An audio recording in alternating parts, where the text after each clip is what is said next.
ntabwo mbizi niba byari byakubaho ko umuntu aguha lift hanyuma rero yamara kuguha lift mukajyana nk'ahantu wenda harimo harabera ibirori runaka, ariko ukaba ubizi neza ko ari ugomba kuza kugucyura, ari ugufite mu nshingano kuza kugukura aho hantu.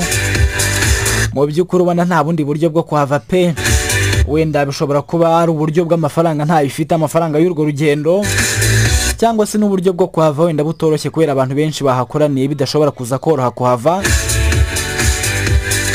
Uwo muntu rero niyo yagenda akajya mu kivunge cy'abantu 1000 ugomba kubona umutwe ukawumenya, uramureba ukamwitegereza kubera ko niyo asohotse agiye kuri toilette uramukurikira ukareba ko atagiye.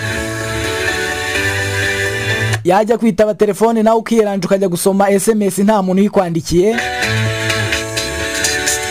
hagira umuntu basuhuzanya nawe nyine ukiyeranje ukaba uhagaze hirya gato ukaba urimo umucungira ku ruhande.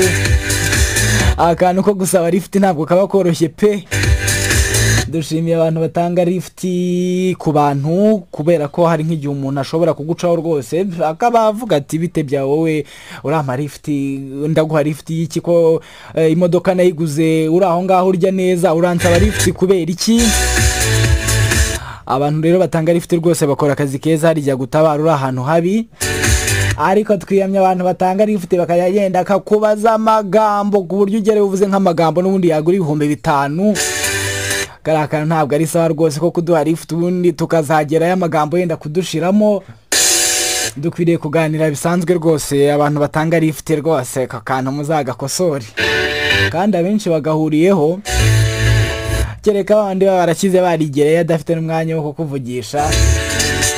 Nyine akantu ko kuganira mu rugero ni sawa, atari kukubaza ibintu byose oya pe oya ntabwo biryoha. Ni Breeze Talks episode ya 27.